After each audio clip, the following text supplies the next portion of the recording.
Assalamualaikum warahmatullahi wabarakatuh. Alhamdulillahi rabbil alamin.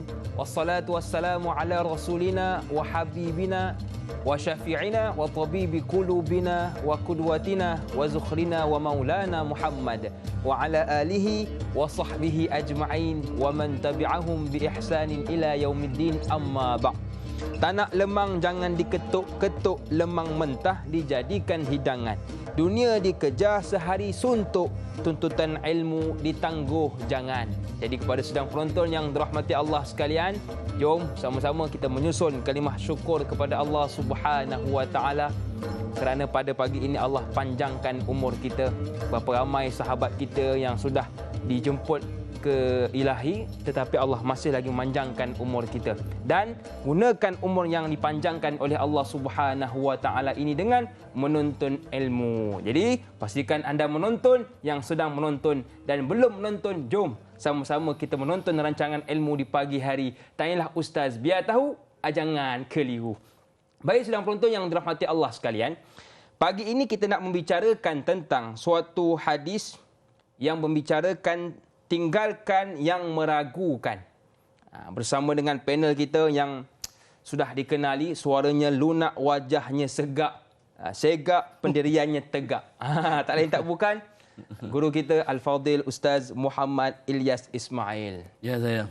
Allahumma salli ala Muhammad. Alhamdulillah sihat. Saya nak minta tips sikit Ustaz. Ya, apa tu? Macam mana nak ceria sokmo Ustaz? Senyum memanjang macam Ustaz. Oh ya, tidur awal. Tidur awal. Tidur awal. Tidur awal. Oh, mimpi banyak sikit.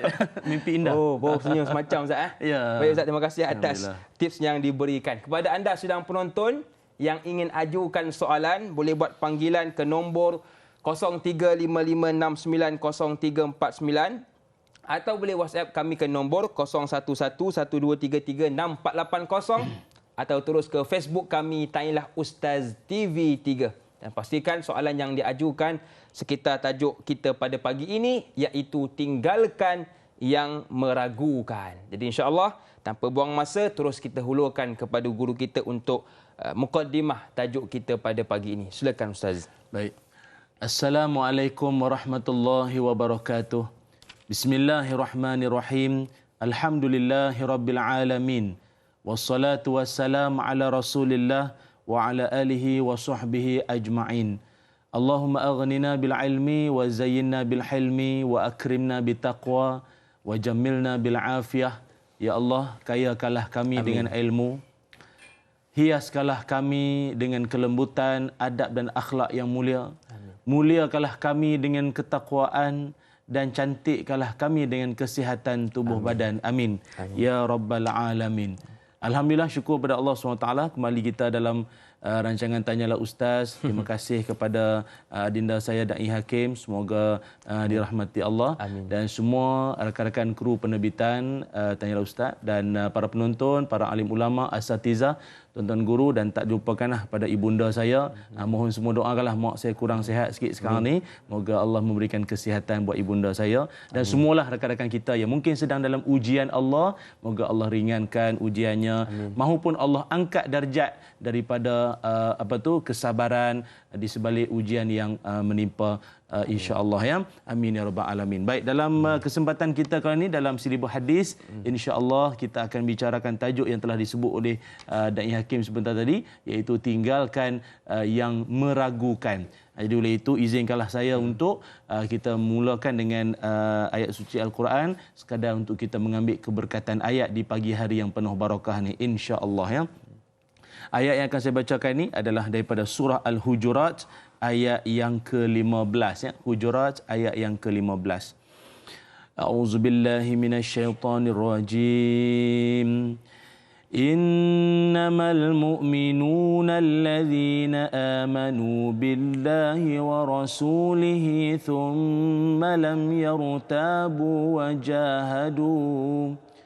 وجاهدوا بأموالهم وأنفسهم في سبيل الله أولئك هم الصادقون. Sadaqallahul azim. Allah Subhanahu wa taala berfirman, sesungguhnya orang-orang yang sebenar-benar beriman hanyalah orang yang percaya kepada Allah dan Rasul-Nya. Kemudian mereka terus percaya dengan tidak ragu-ragu lagi. Serta mereka berjuang dengan harta benda dan jiwa mereka pada jalan Allah.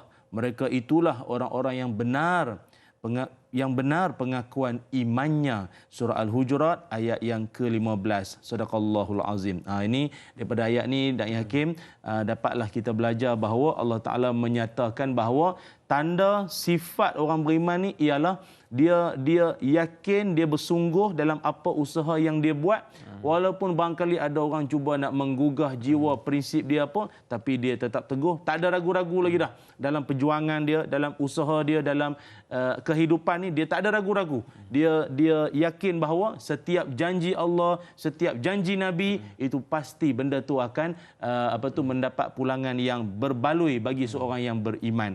Itu daripada surah Al-Hujurat ayat yang ke-15. Baik. Tuan-tuan yang dirahmati Allah sekalian, hadis yang akan kita bicarakan ataupun yang akan kita kupas pada kali ini, iaitu hadis yang ke-11 daripada hadis 40 arba'in ataupun hadis 40 lah susunan Imam An-Nawawi rahimahullah, yang mana hadis ini adalah berkait dengan meninggalkan perkara yang meragukan. Saya bacakan daripada perawinya dan kemudian kita akan masuk pada matan hadisnya, ya.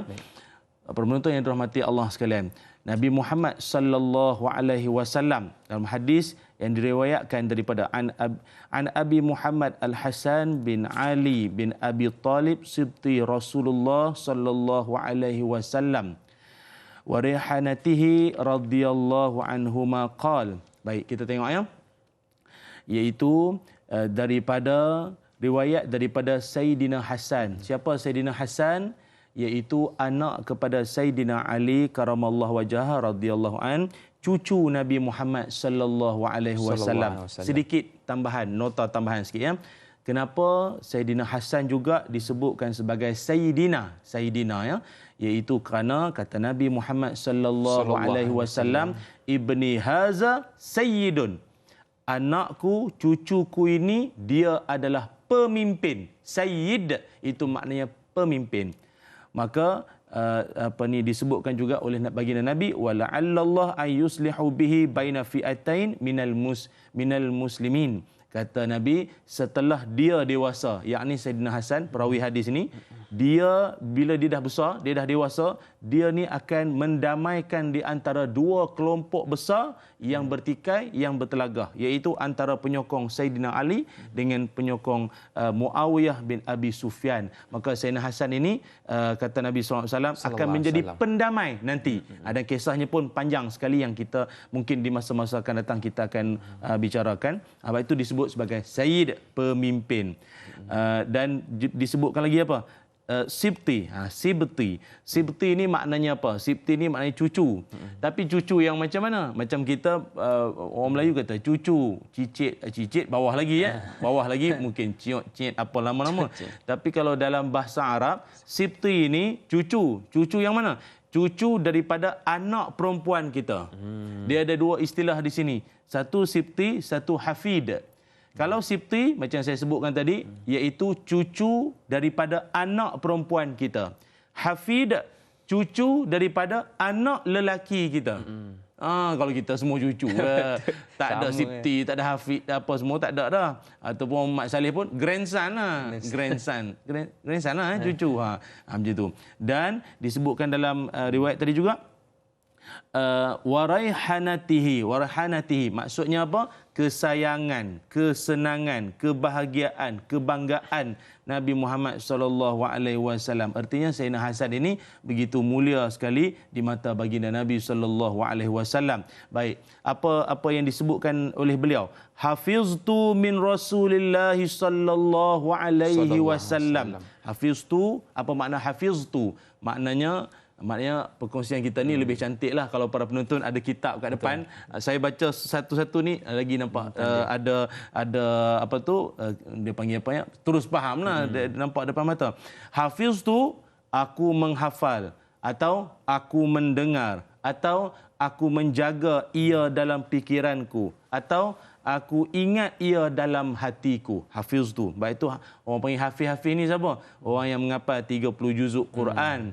ataupun dalam kalangan hadis, orang yang hafal hadis 300,000 lebih, itu juga disebut sebagai Al-Hafiz. Lepas tu kalau tengok nama-nama ulama, selain daripada Al-Hafiz, kita tengok, oh ini Al-Hafiz ni hafal Quran. Bukan sekadar hafal Quran, dia hafal hadis 300,000 hadis. Kita hadis 40 tak habis ni. 300,000 apa? Hadis 40 pun tak habis lagi. Kemudian disebutkan lagi apa? Al-Hasan wal Husain sayyidi syabab ahlul jannah. Juga ada hadis Nabi SAW, riwayat Tirmizi, Nabi menyebutkan Sayyidina Hasan dan Husain merupakan penghulu kepada ataupun pemimpin pemuda dalam syurga. Dia ada satu kemuliaan, ya, keluarga Ahlul Bait Nabi SAW ini. Hasan dan Husain mendapat julukan pemimpin pemuda nanti kelak dalam syurga. Dan di kalangan wanita pula, Sayyidatun Nisa Ahlul Jannah Arba'un. Penghuluwati, ya. Pemimpin-pemimpin wanita di dalam syurga nanti siapa? 4, kata Nabi. Pertama, Maryam binti Imran. Kedua, Fatimah binti Rasulullah sallallahu alaihi wasallam. Yang ketiga, Khadijah binti Khuwailid, dan yang keempat, Asiyah, isteri kepada Firaun. Hadis riwayat Imam Hakim. Cuma kalau perempuan disebut Sayyidatina. Maksudnya pemimpin kami juga. Ataupun Sayyidati, pemimpinku. Tapi kalau macam kita panjang sangat, Sayyidati akhir Siti. Akhir Siti panjang sangat. Apa Siti ialah kali. Laki-laki kita sebut Sayyidi, pemimpinku. Sayyidina, pemimpin penghulu kami. Tapi kalau orang Maghribi, orang Morocco, dia kata Sidi. Ya Sidi, ya Maulana, ya Sidi, ya apa tu? Sidi tu singkatan kepada Sayyidi. Baik, ni sekadar untuk info tambahan lah. Dan juga beliau dilahirkan di pertengahan bulan Ramadan tahun ketiga Hijrah di Madinah Al-Munawwarah. Dan Sayyidina Hasan juga merupakan seorang yang sangat hebatlah dari sudut karakternya, sifat kepribadiannya itu. Pribadinya sangat hebat, sangat bagus. Sehingga kan sejak daripada kecil lagi memang dalam tarbiyah Nabi. Pernah Nabi berkhutbah di mimbar. Sayyidina Hasan Husain tengah duk berebut kain. Budak-budak berebut kain kat bawah tu. Nabi tengah khutbah, Nabi turun. Nabi angkat dua-dua tu, hantar pergi rumah Fatimah. Datang balik, sambung balik khutbah. Dan Nabi naik atas mimbar, Nabi kata, innama amwalukum wa auladukum fitnah. Memanglah harta, anak ni, cucu semua ujian daripada Allah. Ujian sungguh, ya. Kalau kita tak tahulah, anak cucu duk bising depan marah, mengamuk. Tak ada. Nabi dia ada kasih sayang. Kemudian karakter kepribadian Sayyidina Hasan ini apa antaranya? Pertama, disebutkan seorang yang aqilan. Apa makna aqilan? Seorang yang sangat cerdas, cerdik, pintar. Itu aqilan. Yang kedua, haliman. Apa makna haliman? Seorang yang wibawa, sabar, kehebatan kepribadiannya itu. Haliman. Yang ketiga, fasahatul lisan. Seorang yang bercakap lancar. Percakapan, pertuturannya itu lancar bila dia bercakap. Yuhibbul khairu linnas. Seorang yang inginkan kebaikan atau senang faham. Dia kalau tengok orang lain seronok, gembira, dia tumpang seronok. Dan dia seronok tengok orang lain seronok. Macam tu, ya. Da'i Hakim, saya pun seronok tengok Da'i Hakim pergi berjalan, pergi melancong dengan keluarga, tumpang gembira, ya, tumpang gembira. Kalau ada setengah orang dalam Quran, Allah menyatakan ada manusia memang dia tak suka macam tu. Kata Allah, in tamsaskum hasanatun tasuhum wa in tusibukum sayyi'atun yafrahu biha. Kata Allah Ta'ala, ada manusia bila dia tengok orang lain dapat benda baik, dia benci, dia meluat. Tapi kalau dia tengok kawan dia kena musibah, dia seronok. Pada muka engkau habislah surah Ali Imran ayat 120. Sikit sebanyak sekadar permulaan. Terima kasih atas pencerahan. Banyak lagi yang ingin kita bicarakan. Tetapi kita nak rehat sebentar. Kembali selepas ini, tanyalah Ustaz. Biar tahu, jangan keliru.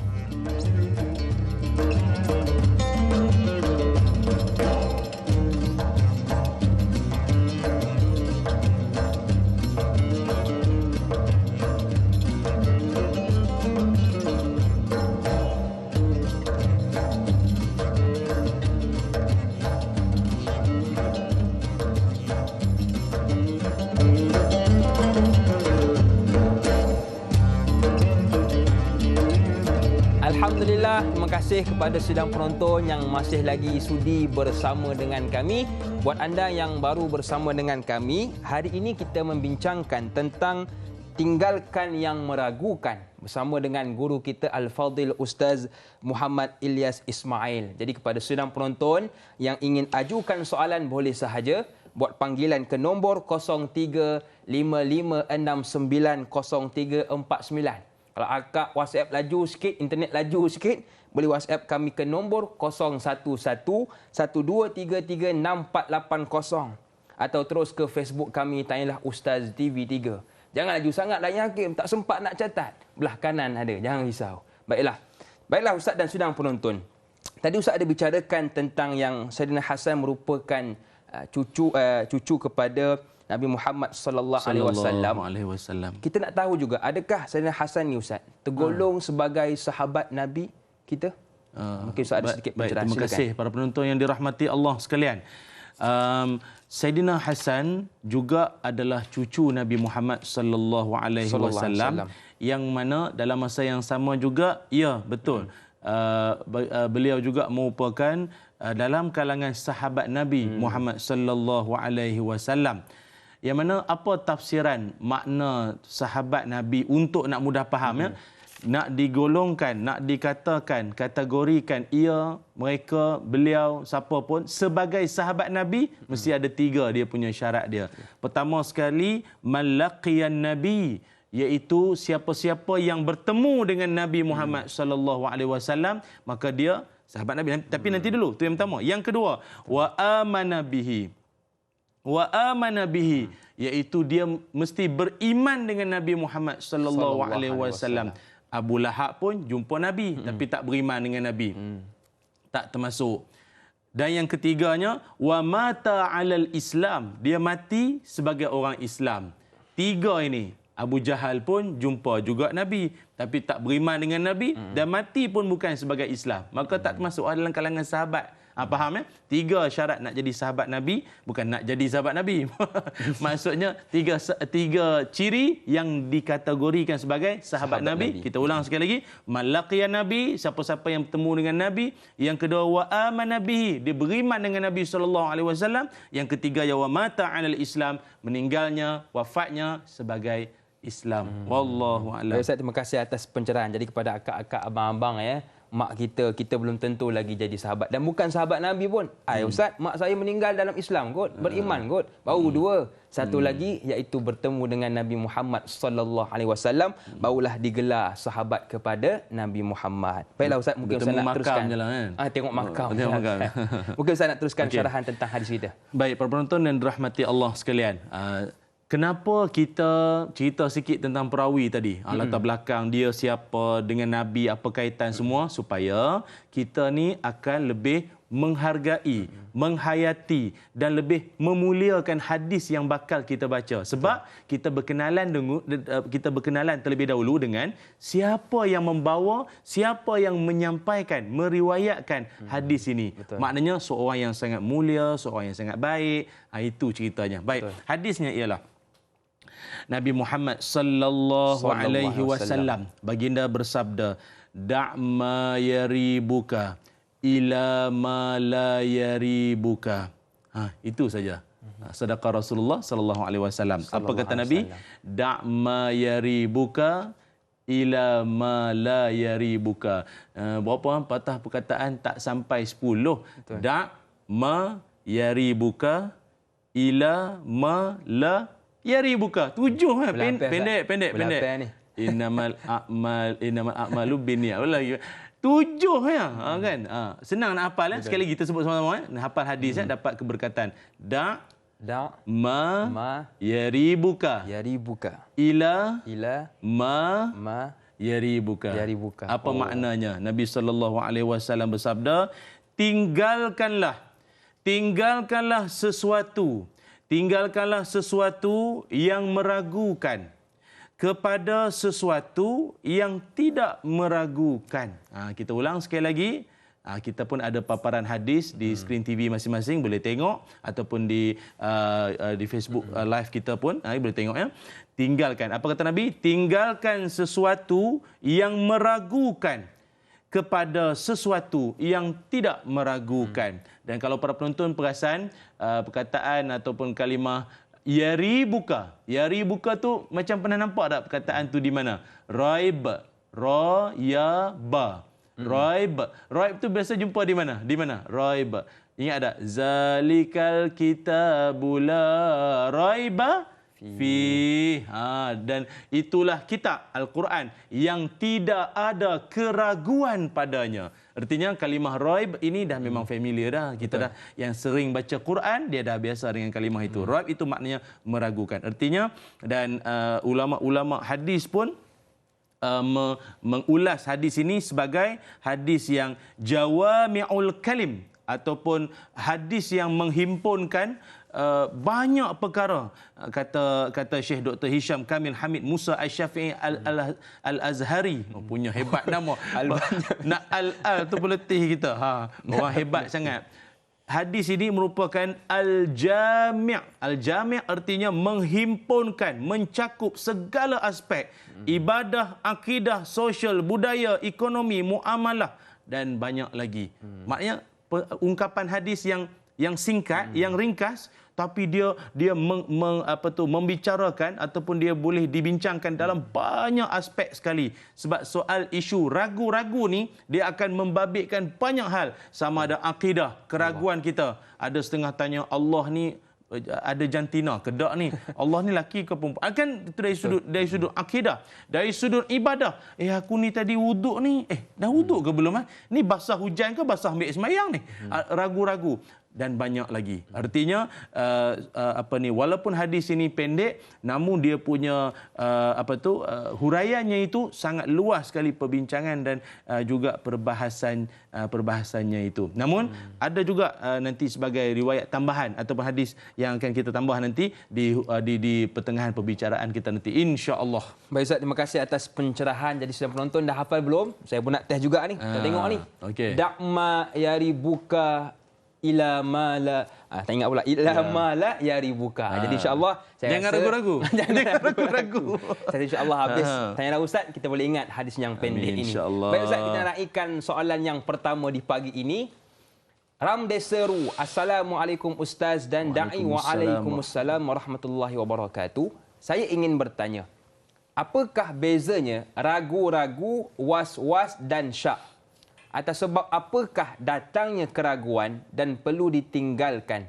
Adakah niat dan perbuatan perlu seiring tanpa rasa ragu-ragu dan was-was? Mohon penjelasan. Terima kasih. Terima kasih kepada Ramdeseru yang sudi bertanya. Ada beza ke Ustaz? Baik, terima kasih. Memang ada beza. Memang ada perbezaan dia.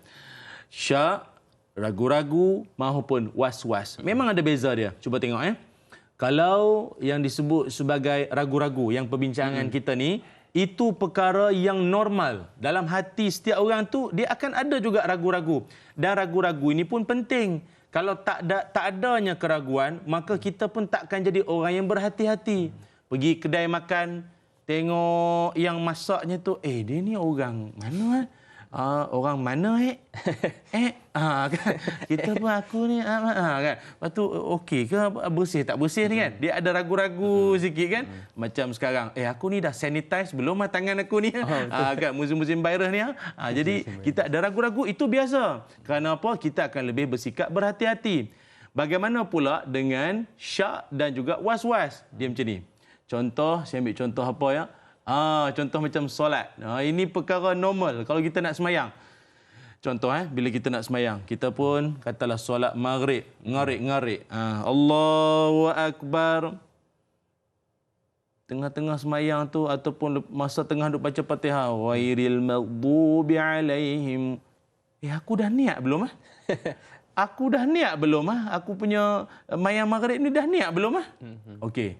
Itu disebut juga sebagai apa? Sebagai syak.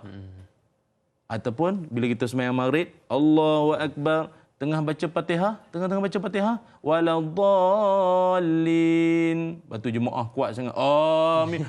Terkejut. Amin kuat sangat. Tiba terlintas dalam hati. Aku niat tak tadi Sama ke tak sama? dengan was-was tadi? Tak sama. Sama. Sama. Jadi apa yang bezanya Ustaz? Dengar baik-baik. Dengar molek. Dengar baik-baik. Kalau yang dikatakan sebagai was-was itu penyakit. Tiap-tiap kali semayang, itulah soalan yang muncul di hati. Dan ini bisikan syaitan. Nanti kita akan sebut. Syaitan nama Khanza. Nama syaitan pula. Nama syaitan itu Khanza. Dia membisik dalam hati kita. Tiap kali semayang. Tiap kali semayang. Subuh sampai ke isyak, itulah. Kau dah niat ke belum? Tapi kalau yang dikatakan sebagai was-was, itu dinamakan was-was tadi. Itu was-was ya. Tapi kalau yang disebut, yang ditanyakan sahabat kita tadi tu, yang dikatakan syak. Syak tu apa dia? Syak itu adalah dia macam suatu detik dalam hati, persoalan dalam hati yang sekali-sekala je jadi. Dia sekali-sekala. Tapi kalau wah-wah ni, dia penyakit. Dia memang tak tahu, ada setengah orang pasal niat, ada setengah orang pasal ambil semayang, ada setengah orang tentang bacaan dia tu. Kadang kita tengok ada orang dia betapa wah-wah dengan bacaan dia sampai nak tekan tajwid dia tak puas, tak masuk, dia kata macam-macam lah ada orang. Jadi kita sangat bersimpati lah macam ni, dan ada rawatan dia. Dia ada rawatan untuk was-was ni, sebab saya kira perbincangan kita ni akan lanjut lagi. Jadi kita akan sebutkan nanti di ujung. Jadi jangan ke mana-mana. Apakah rawatan bagi wah-wah ni, insya-Allah ya? Maknanya kalau ragu tu boleh untuk kita lebih berhati-hati. Dia perkara normal lah. Cuma syak dan was itu perlu kita jauhi ya, sebab ini bisikan syaitan. Ya betul. Kalau cuma syak ni juga ada setengah ulama kata dia adalah bisik daripada malaikat sendiri. Ada juga. Sebab dia sekali-sekala. Contoh, kadang betul juga dan dibisik kita, kau dah niat ke belum? Betul juga. Kita terlintas dalam hati kita. Betul. Tapi dia sekali-sekala. Wah-wah ni dia selalu sampai jadi penyakit. Asal takbiratul ihram saja, au CD lekat. CD sangkut semua ada. Jeng. Baik Ustaz, terima kasih atas pencerahan. Kita nak raikan soalan di talian. Assalamualaikum, siapa di sana? Waalaikumsalam warahmatullahi wabarakatuh. Dai Hakim dan juga Ustaz Ilyas Ismail. Saya Omar Abdul Majid dari Felda Cini Timur 3, Pekan, Pahang. Assalamualaikum Ustaz dan Dai. Waalaikumsalam warahmatullahi wabarakatuh. Ya, soalan saya begini Ustaz. Dalam masyarakat kita ya Ustaz ya, kadang-kadang kita ni ada yang dikatakan sebagai adat, dan satu lagi yang ibadat ni kita tahulah ni adat ni yang payah ni sikit ni Ustaz. Kadang-kadang adat orang tua-tua dulu macam-macam ni Ustaz, yang kita rasa-rasa ragu-ragu benda yang diamalkan adat ini. Contoh ialah mendapung tawar pengantin ni dan juga tabur beras kunyit ni. Beras ni boleh bagi makan ayam Ustaz, bukannya nak untuk buat membazir macam tu. Jadi ada yang mengatakan, awak tahu apa? Ini adat kami, adat nenek moyang kami. Ini adat keturunan kami. Nanti kan ada apa benda-benda yang tak elok pula akan berlaku kalau tak dibuat, tak dilaksanakan. Jadi apakah perkara yang kita rasa ragu-ragu yang macam ini Ustaz, boleh membawa kepada haram ke Ustaz kalau kita amalkan berterus-terusan macam ini? Dan kita dah nampak benda itu adalah satu perkara yang membazir. Tabur beras kunyit, habis beras bagi membazir saja. Kalau bagi makan ayam pun ada faedah juga Ustaz. Itu soalan saya Ustaz dan Dai pada pagi ini. Terima kasih banyak Ustaz dan Dai. Assalamualaikum. Waalaikumsalam warahmatullahi wabarakatuh. Terima kasih kepada Tuan Omar yang sudi membuat panggilan ke kita. Ya. Silakan Ustaz. Okey. Tabur beras. Tabur beras. Terima kasih Tuan Haji Omar yang menanyakan soalan yang sangat bagus, membuka minda dan perbincangan kita lebih rancak pada pagi ini insya-Allah ya. Adat maupun ibadat. Tengok ya. Ada setengah adat yang diraikan oleh Islam sebagai perkara yang boleh jadi ibadat pula benda tu. Dia boleh menjadi nilai ibadah dalam Islam. Boleh jadi nilai ibadah. Kan adat kita kunjung mengunjung, pergi berziarah kan, tak kisahlah raya ke tak raya ke, pilihan raya ke, pergilah, atau di balai raya, pergilah ziarah tu. Dia kan adat orang tua-tua dulu, pergi ziarah orang. Tapi dalam Islam bagus tu. Bagus tu, kerana kita ad-dhiyafah kan, dalam bab tetamu akan ada dia punya kelebihan ganjaran, datang bawa 1000 rahmat, balik dengan membawa datang itu membawa keberkatan dan rahmat. Oleh kerana itu, ada setengah adat-adat pula dia bercanggah dengan Islam. Ada Sebab itu rujukan, sumber rujukan kita. Apa dia? Quran, hadis, ijma', qiyas. Dan juga, dia jangan lupa, ada juga dalam kita punya, dalam agama kita ni juga disebut sebagai uruf. Uruf ni apa dia? Kebiasaan orang kita. Yang mana kebiasaan tu pula, macam tadi Tuan Haji tanya, orang kita kata, alah benda ni kan nenek moyang dulu kan benda kebiasaan, benda uruf ni kan. Uruf pula, dia kena tengok pula dari sudut neraca Islam. Kacamata Islam. Oh, macam Ustaz Roslan pula. Kacamata Islam. Kan? Tuan guru saya juga tu. Dari sudut kacamata Islam tu bagaimana? Boleh ke tak boleh tu? Kena tengok balik. Ada setengah, boleh. Ada setengah, bukan cakap tak boleh. Boleh jadi haram, syirik pula. Dulu-dulu orang kalau kenduri kahwin, dia tak nak hujan. Yalah kalau kenduri kahwin majlis, seumur hidup sekali kahwin ke apa kan. Jadi tak naklah hujan. Apa dia buat? Dia lempar seluar dalam pengantin ke atas bumbung rumah. La ilaha illallah. Dia lemparnya ke atas tu seluar dalam punya tak senonoh. Apa kaitannya? Hujan tak nak turun, agak tengok seluar dalam. Oh seluar dalam. Naik balik. Berlubang pula tu seluar dalam tu. La ilaha illallah. Jadi benda tu tak betul benda tak betul. Walaupun dia dikatakan amalan tradisi ke apa, tak boleh sama sekali. Udkhulu fi silmi kaffah, kata Allah. Masuklah engkau dalam Islam, undang-undang Islam maupun segala yang dibawa oleh Nabi kita, kafah semuanya. Jangan kau cerita dalam masjid nikah kahwin meninggal baru kau nak ambil tentang Islam. Yang lain-lain selam. Dia tak Islam, demi Selam. Dia Selam. Dia tak mengikut Islam. Tak boleh. Islam pada semua aspek segi kehidupan kita tanpa ragu-ragu. Ustaz, terima kasih atas pencerahan. Jadi perlu kita yang pertama bezakan apa itu adat dan apa itu ibadat. Dan yang kedua, kalau dibenarkan dalam Islam maka teruskanlah. Jadi insya-Allah sedang penonton, kita nak berehat sekali lagi. Kembali selepas ini, tanyalah Ustaz, biar tahu, jangan keliru.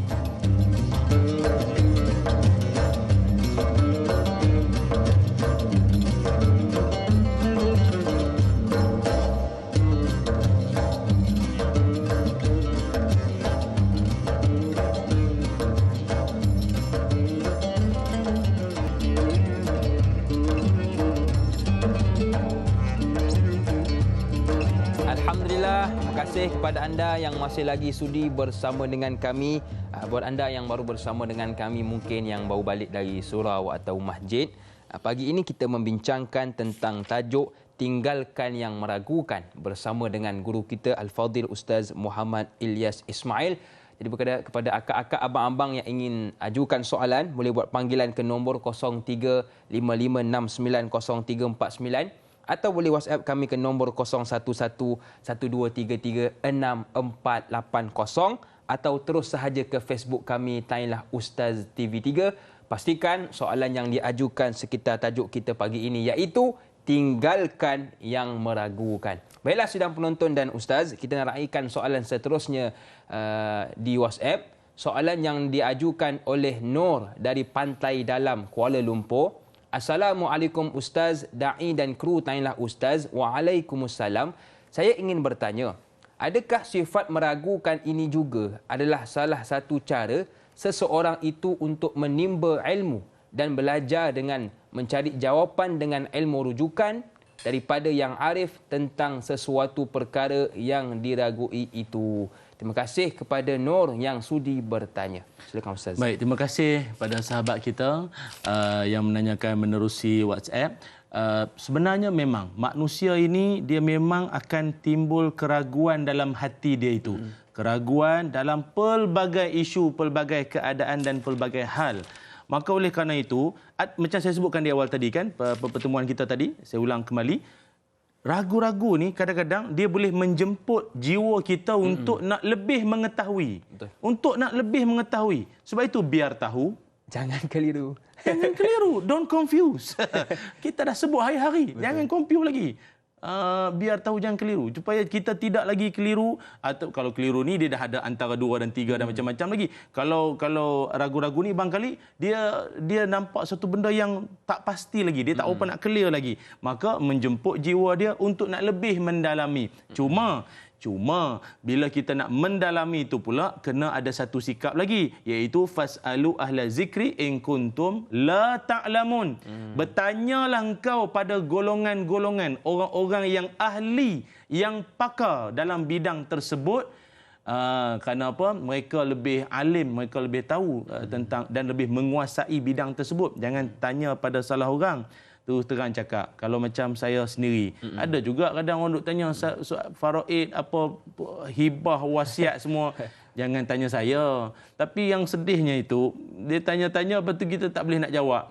Dia pun macam pandang remeh ke kita. Kata, ustaz ni makcik nak tanya sikit lah pasal faraid apa semua ni. Kata makcik, minta maaf lah, saya tak mahir bidang tu. Ustaz pun tak tahu. Sabar je lah. Ustaz pun tak tahu. Macam inilah makcik nak bagi tahu, kita ni kalau sakit buah pinggang, jangan jumpa doktor gigi. Betul. Kan doktor juga. Bidang lain. Betul. Bidang lain. Jangan salah bidang. Akhirnya menyebabkan kita akan lebih bercelaru nanti. Betul. Maka sifat ragu-ragu itu biasa. Namun uruskan keraguan itu dengan pergilah menuntut ilmu dan jumpa dengan pakar, orang yang lebih alim. Sebab kadang-kadang daripada ragu-ragu ni dia boleh menjadi penyakit was-was nanti. Yang macam-macam soalan-soalan yang bukan-bukan datang ke dalam jiwa kita. Wallahu a'lam. Baik Ustaz, terima kasih atas pencerahan. Jadi gunakan ragu-ragu itu untuk lebih menuntut ilmu, lagi-lagi menonton Tanyalah Ustaz biar tahu, jangan keliru. Bukan jangan ragu. Jangan ragu. Baik Ustaz, terima kasih atas pencerahan. Kita nak raikan soalan seterusnya. Soalan yang diajukan oleh Mas Nida Johari. Assalamualaikum Ustaz, da'i serta kru-kru Tanyalah Ustaz. Waalaikumsalam. Semoga sentiasa dirahmati Allah Subhanahu wa taala. Amin. Ada dua soalan Ustaz. Yang pertama, Ustaz, bagaimana untuk mengatasi keraguan di atas ilmu-ilmu agama dan ibadah yang dipelajari apabila terdapat berlainan maklumat daripada berlainan guru yang menyampaikan, antara contohnya cara pelaksanaan. Yang kedua, apakah kesan sikap ragu-ragu di dalam beribadah? Terima kasih Ustaz dan Da'i. Terima kasih kepada Puan Mas Nida yang sudi bertanya. Baik, terima kasih kepada rakan kita yang menanyakan soalan. Bagus ya. Dia memang dalam kita usaha pencarian, penggalian, pemburuan ilmu ini, dia akan macam-macam onak, duri, ranjau dan cabaran. Itu biasa. Kadang-kadang dalam tengah duk dengar ceramah ni pun ramai berkerut dari, ya ke? Macam tu. Dia datang dia datang macam-macam tanggapan, pertanyaan di jiwa dia itu. Itu biasa. Namun jangan sampai kita tersalah.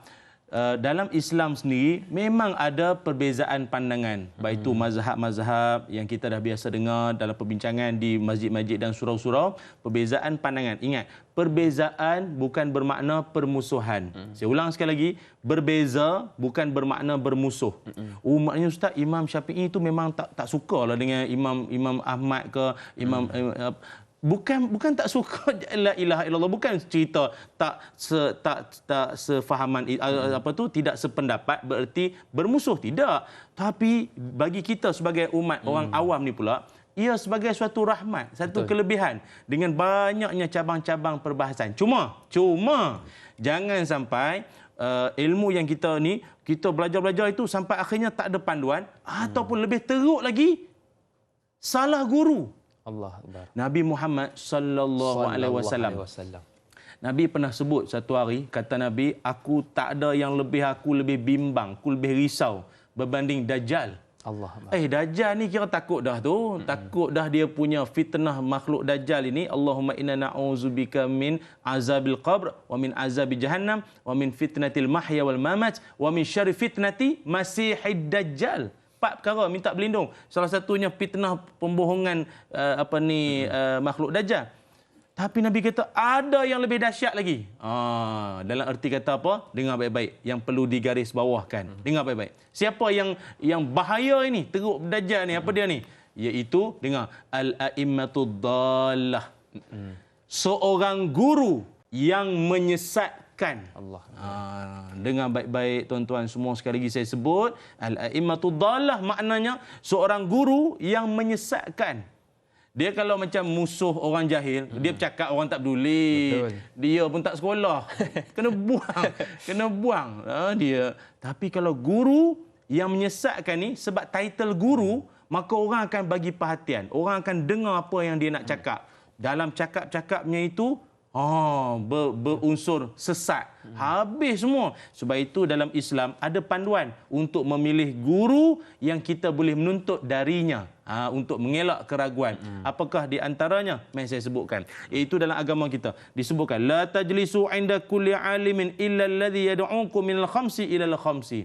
Iaitu jangan kau duduk dalam satu majlis ilmu, orang yang alim itu kau duduk sama mengaji dengan orang alim, tuan guru itu, sehinggalah illa kecuali guru tersebut dia boleh bawa daripada, sebab saya ni anak murid ramai orang berumur tu, dia kacau sungguh. Kan? Dia boleh bawa engkau, ni dengar, boleh bawa engkau daripada 5 kepada 5. Apa dia? Guru yang bagus, dia boleh bawa kita daripada 5 kepada 5. Nak cerita sekarang ke lepas commercial break? Tak payah nak break lah, teruslah. 5. Pertama sekali, minasyaki ilal yaqin. Guru yang bagus. Yang pertama, dia boleh bawa kita daripada syak pada yakin. Sebelum dengar ulasan dia, sebelum dengar ceramah dan syarahan dia, kita masih lagi ada syak. Boleh ke tak boleh? Dengar penjelasan dia, kupasan dia, pencerahan dia, yakin. Boleh. Atau, haram rupanya. Clear. Yang kedua, minat takabbur ila tawadhu', daripada sombong kepada merendah diri. Sebelum dengar ceramah, kita rasa kita ni, serba-serbi semua ada. Tapi balik pada ceramah dia, dengar huraian dia semua, kita jadi merendah diri, tawadhu', being humble. Aku ini nobody. Orang lain somebody, aku nobody saja. Yang ketiga, minal adawati ila nasihah, daripada permusuhan kepada berbaik-baik, kasih sayang. Sebelum dengar ceramah tuan guru tu, kita mungkin ada benci-benci someone else. Ataupun dengan izin benci dengan siapa-siapa. Dengar je penyampaian tuan guru tu, Astaghfirullahalazim, aku kena minta maaf baliklah dengan adik-beradik. Aduh, tak baiknya aku bergaduh dengan jiran. Tu guru yang bagus.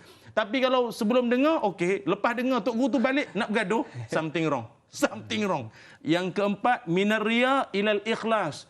Daripada riya, daripada sikap nak menunjuk-nunjuk, dengar je ilmu tersebut, balik jadi ikhlas sikit sebanyak. Dan yang kelima, minar rughbati ila zuhud, daripada tamak kepada zuhud. Itulah tanda-tanda guru yang bagus untuk kita nak menuntut atau menadah ilmu daripadanya. Wallahualam. Baik Ustaz, terima kasih atas pencerahan. Jadi kepada akak-akak, abang-abang yang duduk mengaji, tengok guru kita. Kalau ada 5 ni, iaitu kacau wali tadi. Yang pertama, syak kepada yakin. Yang kedua, sombong kepada merendah diri. Yang ketiga, permusuhan kepada kasih sayang. Yang keempat, dari riak bertukar kepada ikhlas. Dari tamak bertukar kepada zuhud. Maka teruskanlah mengaji dengan guru tersebut. Baik, kita raikan seorang pemanggil di talian. Assalamualaikum. Siapa di sana? Waalaikumsalam warahmatullahi wabarakatuh. Saya Ismail. Okey, soalan saya begini nak tanya Ustaz. Adakah tinggalkan yang meragukan itu merangkumi luaran dan dalaman seperti pemakaian, pemakanan dan seumpamanya?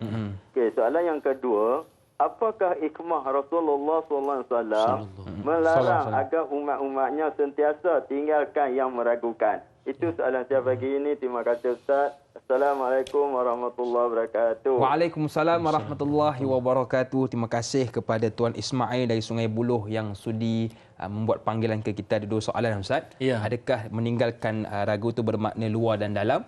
Dan yang kedua, hikmah dia Ustaz. Silakan. Baik, terima kasih banyak. Tuan Ismail, macam sebut nama ayah sendiri pula. Sebut nama arwah ayah. Allah. Moga ayah bahagia di sana. Amin. Para penonton yang dirahmati Allah sekalian. Jadi, seperti saya sebutkan di awal tadi, hadis ini, da'ma yaribuka ila ma la yaribuka. Ada apa dah? Tahniah, bagus. Moga jadi jiran Nabi dalam syurga. Amin. Okey. Tinggalkan apa yang meragukanmu kepada yang tidak meragukanmu. Maknanya, saya sebutkan di awal tadi ini, hadis ini menunjukkan, kata Dr. Hisham Kamil Hamid Musa Asy-Syafi'i Al-Azhari, ia merupakan al-jami'. Dia merangkumi semua, termasuk jugalah perkara yang berkait dengan soal dalaman kita, soal luaran kita, aspek pemakanan kita, muamalat berhubung harian kita ni dengan sesama sekalian manusia, termasuk semua sekali. Termasuk semua sekali. Dia merangkumi semua ya. Sampailah kita bincang tadi ya, ada syak, ada was-was, ada sangkaan, ada ialah zon apa semua kan. Itu merangkumi semua. Jawapannya ya, memang dia merangkumi luaran dan dalaman. Dan nanti kita tengok kesempatan nanti insya-Allah kita akan sebutkan ada beberapa hadis yang pernah sahabat-sahabat tanya pada Nabi tentang sedikit sebanyak gangguan dia dalam khusyuk solat. Ada yang kadang-kadang tu dia rasa aku ni aku kentut ke? Kentut. Apa tadi yang bunyi tadi? Bunyi tu aku ke sama? Kan itu. Pun ada, nanti kita akan bincangkan sebentar lagi. Semua sebentar lagi ni sempat ke ni? InsyaAllah nanti ke TV9 pula kejap lagi kan. Okey. Dan yang keduanya iaitu apa tadi? Hikmah. Hikmahnya ialah Allah Subhanahu wa taala mahupun Nabi Muhammad sallallahu alaihi wasallam nak mengajarkan supaya jangan terjebak dengan keraguan yang melampau. Sebab bila ragu-ragu yang melampau, dia akan menatijahkan. Dahlah tadi kacau. Menatijahkan suasana yang negatif. Sampai akhirnya kitalah terbeban. Dalam sebuah hadis Nabi Muhammad sallallahu alaihi wasallam, apa kata baginda Nabi? Inna dina yusrun wa la yushaddad dina ahadun illa ghalabahu. Apa kata Nabi SAW? Hadis riwayat Bukhari. Kata Nabi, sesungguhnya agama itu mudah. Simple. Not pimple. Simple. Pimple jerawat. Ya. Simple. Agama itu mudah, kata Nabi. Wala yushaddad dina ahadun illa ghalabah. Dan janganlah engkau mempersulit. Janganlah engkau buat teruk. Benda mudah kan? Kau jangan buat teruk-teruk sangat. Kecuali kalau kau buat teruk juga, kau akan kalah nanti. Kalah dalam arti kata, kau letih lah kali. Kau letih. Dah ada sijil logo halal yang disahkan JAKIM. Ya ke halal? Tengok tukang masak tu macam tak mandi. La ilaha illallah, kau apa masalah? Kau telan sajalah. Dah ada logo halal JAKIM lagi tu. Bukan hulul. Bukan hilal. Halal. Makanlah. Letih lah kali tak makan. Haji tak makan.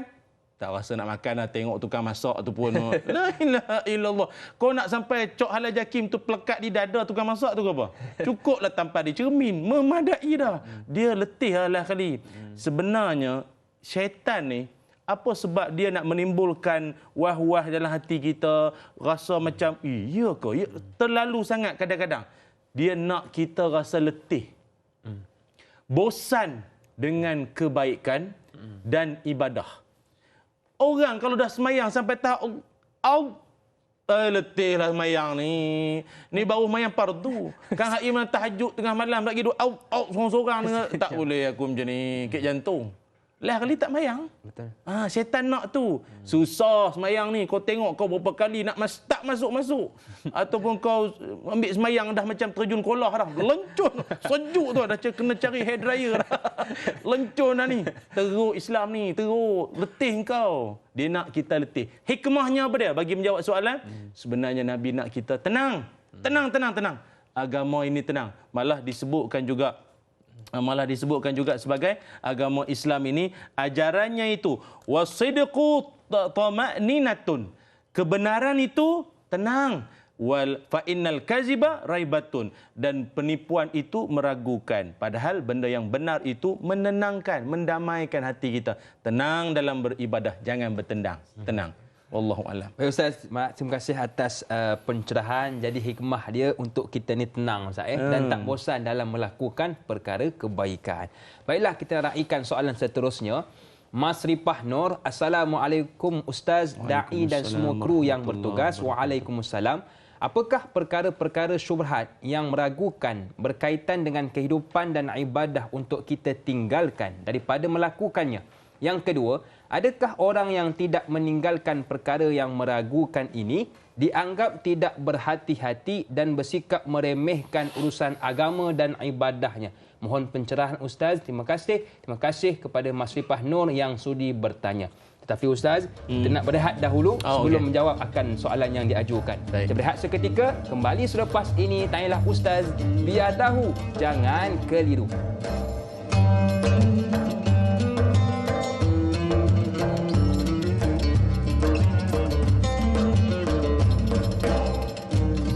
Alhamdulillah, terima kasih kepada anda yang masih lagi sudi bersama dengan kami. Hari ini kalau boleh kita belajarlah untuk kita hindarkan akan sifat ragu-ragu ini supaya menjadi orang yang tenang.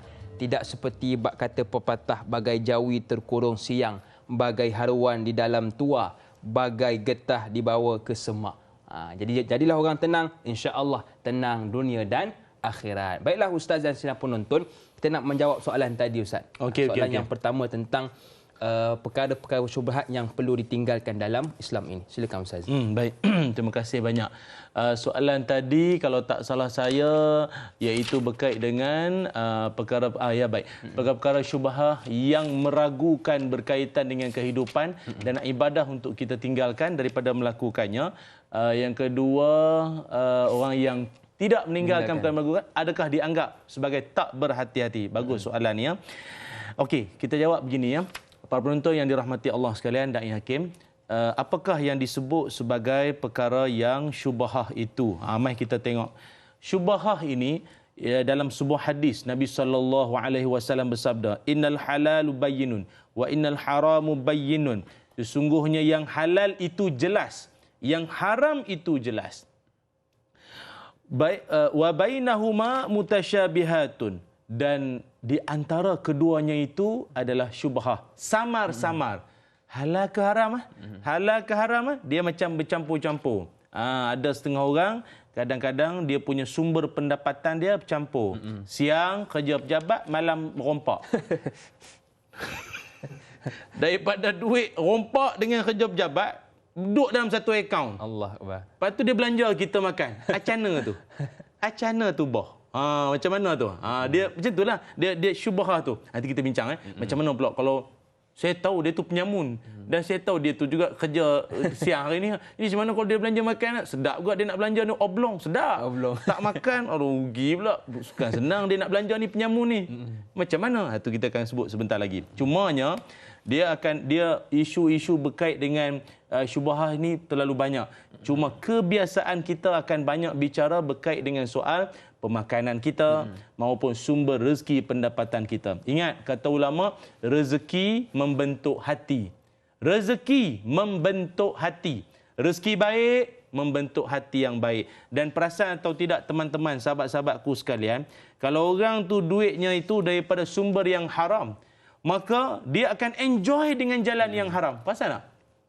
Perasan tak tuan-tuan? Orang tu dia dapat duit itu, sumber itu daripada yang jalan haram. Maka dia akan enjoy menghabisi duit tersebut dengan jalan haram. Dapat duit cara haram, nipu, khianat, apa semua dan sebagainya. Maka dia akan enjoy duit tersebut dengan jalan haram juga. Memang itu lumrah, kebiasaan. Dan akhirnya dia akan menerima balasan balik. Sebab itu kita kan dalam hidup kan, in ahsantum ahsantum li anfusikum. Siapa yang berbuat baik, baik itu akan kembali balik kepadamu semula. Sebab itu saya ingat perkara yang paling penting daripada hadis Nabi SAW tentang dakma yari buka tadi ni, ataupun tinggalkan perkara yang meragukanmu itu tadi ni. Apa yang boleh saya nak petik daripada kata-kata ulama berkait dengan soal tentang perkara yang meragukan ini, saya petik daripada kata-kata ulama. Kata mereka, dalam kehidupan kita ini ada 3 perkara asas. Dengar baik-baik ya. 3 perkara asas sebagai tunjang orang beriman daripada hadis tadi. Pertamanya apa dia? Iza ta'arada syakku ma'al yaqin, apabila bertembungnya di antara syak dengan yakin, campakkanlah keraguan itu. Buangkan keraguan itu. Yakinilah, yakin. Itu yang pertama. Yang kedua, tarkus syubhat dalilul alal istiqamah. Kata ulama, iaitu meninggalkan perkara syubhat itu petunjuk bahawa engkau seorang yang istiqamah. Kawan kata saya ni konsisten, saya ni istiqamah, berapa kali Mak Al-Hijrah pun macam inilah saya. Apa buktinya? Tanda paling jelas, kau meninggalkan perkara syubhat. Duduk di Malaysia, pergi luar negara, kedai mana-mana pun, perkara pertama sekali akan dipastikan kehalalannya, kebersihan, kesucian atau halalan Tayyibah. Yang ketiganya, al-muslimu hayatuhu mubayyinatu ala yaqin. Apa maknanya? Mabniyatu ala yaqin. Maaf. Orang Islam itu kehidupan dia terbina atas keyakinan. Sebab itu Islam terbina atas dasar ilmu. Iqra, bacalah. Bukan main agak ustaz apa hukum ni? Saya rasalah. Orang rasa tak boleh. Dia mesti ada panduan dia. Itulah yang meyakinkan kita. Lalu kalau sahabat itu tanya pula, habis itu dia, kalau orang tu dia tak peduli sangat soal syubhah ni, adakah dia ni di kalangan orang yang meremehkan agama? Jawapannya ya. Sebab dalam hadis sendiri Nabi Muhammad sallallahu alaihi wasallam, apa kata apa kita baginda Nabi, kita ringkaskan ataupun baca terjemahan saja. Kata Nabi, barang siapa yang menghindarkan diri daripada perkara yang syubhah, maka ia telah menyelamatkan agama dan kehormatannya. Betul? Kita kalau ada kawan yang memang jenis kalau makan ke pakaian ke apa, dia menitik beratkan soal halal semua, kita akan nampak dia ni apa? Dia ni memang teguh lah, dia kuat betul lah dia ni. Dan sebaliknya, barang siapa yang terjerumus dalam perkara syubhah, maka ia boleh terjatuh dalam perkara yang haram. Wallahu alam, moga-moga terjawab soalan. Baik Ustaz, terima kasih atas pencerahan. Cantik tadi ayat yang Ustaz kata ulama rezeki membentuk hati. Jadi mungkin sedang penonton yang menonton melalui Facebook boleh quote kata-kata ini, rezeki membentuk hati, dan jangan lupa hashtag tanyalah Ustaz dan hashtag Ustaz Ilyas, dan jangan lupa Da'i Hakim juga. Nak juga tu Ustaz. Ya. Baiklah Ustaz, terima kasih atas pencerahan. Kita naikkan seorang pemanggil di talian. Assalamualaikum, siapa di sana? Waalaikumsalam warahmatullahi wabarakatuh. Waalaikumsalam. Saya Siti Rohani Mursi dari Padu Banting. Ya, silakan puan. Assalamualaikum Ustaz. Waalaikumsalam warahmatullahi wabarakatuh. Silakan. Soalan saya, ini bab solat lah. Selalunya yang berlaku ni kepada orang-orang tua lah. Dia baca Fatihah. Tapi diulang-ulang sebab dirasa masih tak betul sampai 2-3 kali. Sebab Fatihah tu rukun. Adakah jadi batal ke solat tu Ustaz? Itu aja soalan saya Ustaz. Assalamualaikum warahmatullahi wabarakatuh. Waalaikumsalam warahmatullahi wabarakatuh. Terima kasih kepada Puan Rohani dari Banting yang sudi bertanya tentang Al-Fatihah Ustaz. Ulang-ulang. Bagaimana Ustaz? Silakan. Baik, betul sahabat kita yang mengajukan soalan sebentar tadi, terima kasih. Soalan yang mewakili pertanyaan rakan-rakan kita di luar sana, insya-Allah. Surah Al-Fatihah dia adalah rukun qauli. Maknanya wajib kita kena sempurnakan bacaannya, termasuklah tajwidnya, dan kena sempurnalah bacaannya itu. Hatta kalau ada orang sekalipun dia tengah-tengah baca tu dia menguap sama sekali. Dulu kan ada isu kan, orang tanya menguap ketika baca Fatihah ni batal tak semayang? Dia menguap ketika sembahyang tu tak ada masalah. Menguap ketika baca tu masalah tu. Tak boleh. Dia kena berhenti, start balik ghairil maghdu tadi tu. Ikat mana yang dia bacaan ketika dia menguap tadi tu. Itu aja. Ulang balik, betulkan balik, selesai masalah. Itu aja. Yang ngulang-ngulang sampai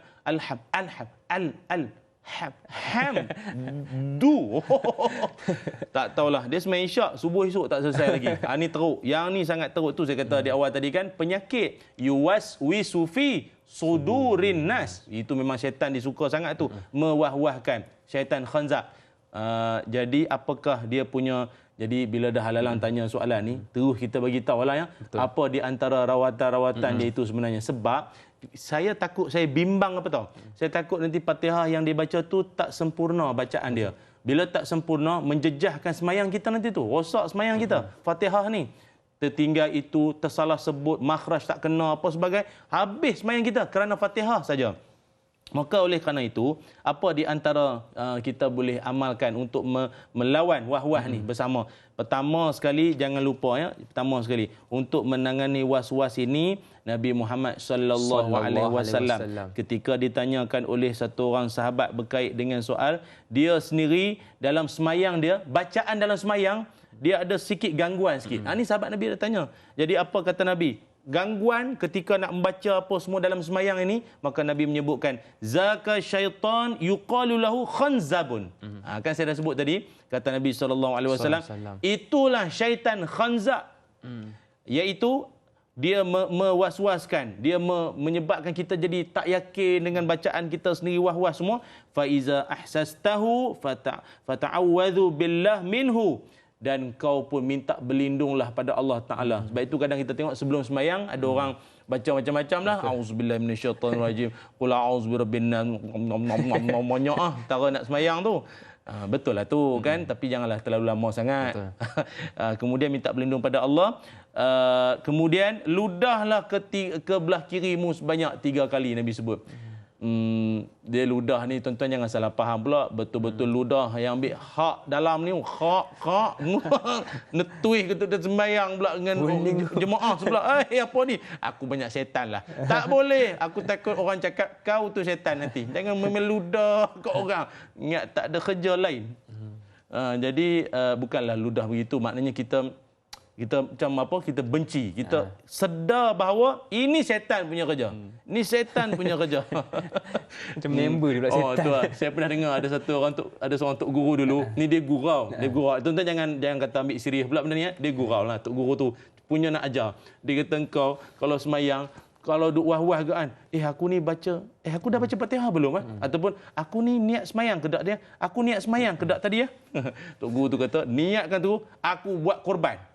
Syaitan tension tu. Aku kacau semayang, pasal korban pula. Lah ni syaitan yang tension pula. Tu ceritalah nak bagi tu kata, jangan peduli. Jangan peduli. Anda rasa saya ada masa untuk peduli? Jangan peduli dek syaitan tu. Jangan peduli dia. Bak kena sedar tu bahawa gangguan syaitan, ta'awuz dengan Allah Ta'ala, dan ingat bahawa itu gangguan syaitan. Fokus pada bacaan. Ada setengah guru mengajarkan, kalau tak nak wah-wah dalam bacaan apa semua ni, bayangkan tulisan Al-Quran tu kita. Bayangkan tulisan ayat Quran tu, satu-satu tu. Mudah-mudahan ia membantu. Wallahu a'lam. Masih Ustaz atas pencerahan. Jadi kepada semua penonton mungkin kita boleh amalkan. Yang pertama minta lindung dengan Allah Subhanahu Wa Taala dan kita ludah belah kiri. Jangan ludah betul ya. Sian member dekat sebelah. Dan yang kedua kata ulama boleh juga kita bayangkan tulisan ayat Quran tersebut. Jadi jom kita amalkan. Baik Ustaz, saya agak tertarik soalan yang diajukan oleh sahabat kita di Facebook. Fauziah Tun Maisa bertanya, Assalamualaikum warahmatullahi wabarakatuh Ustaz dan Da'i. Waalaikumsalam warahmatullahi wabarakatuh.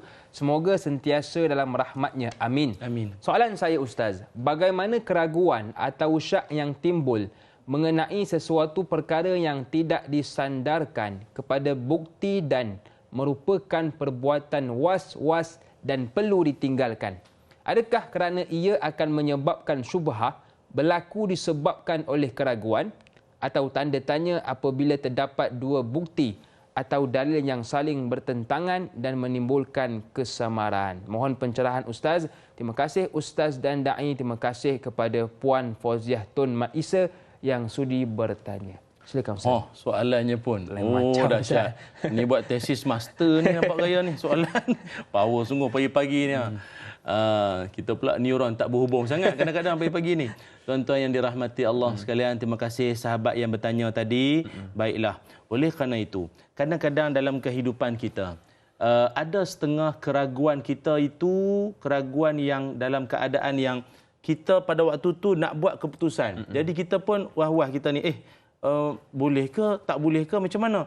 Pada ketika itu barangkali kita pun belum dalami ilmu semua. Betul. Sehingga kan Nabi pernah menyebutkan, istafti qalbak, mintalah fatwa dari hatimu sendiri.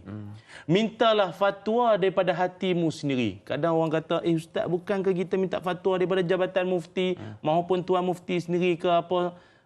Ni Nabi sebut, boleh minta fatwa daripada hati. Dengan syarat. Ada syarat. Kalau hati itu bersih. Itu jawapan dia. Lagu selanjutnya buka di YouTube lah macam biasa. Boleh minta fatwa daripada hati dengan syarat hatimu bersih. Maknanya kita ni memanglah insya-Allah dengan Allah Taala tu rapat dan dekat. Jadi bila datangnya keraguan, kita minta fatwa daripada hati kita. Maknanya kebiasaan orang yang hatinya baik ini, dia akan tinggalkan perkara yang meragukan seperti hadis yang Nabi sebutkan, ataupun dalam hadis yang lain Nabi sebut, ittaqillah haitsuma kunta. Bertakwalah kamu walau di mana, wherever, whenever, whatever, di mana, keadaan apa atau apa jua yang kau sedang berhadapan itu, maka kau bertakwalah kepada Allah Subhanahu wa taala. Kadang kita jadi confuse, jadi kita jadi keliru. Tapi ada setengah orang dia main-main. Dia buat main-main soal halal haram syubhah ni apa semua. Dia main-main. Ada setengah orang kadang nampak macam jaga sangat soal halal apa semua. Setengah orang tak peduli sangat. Kawan ceritalah. Dia cerita ada orang kita lah pergi ke luar negara. Oh, dia melanggan pula ayam. Ayam, faham lah ya? Ayam. Dia melanggan ayam. Apa ni, pusat-pusat yang tak senonoh tu lah.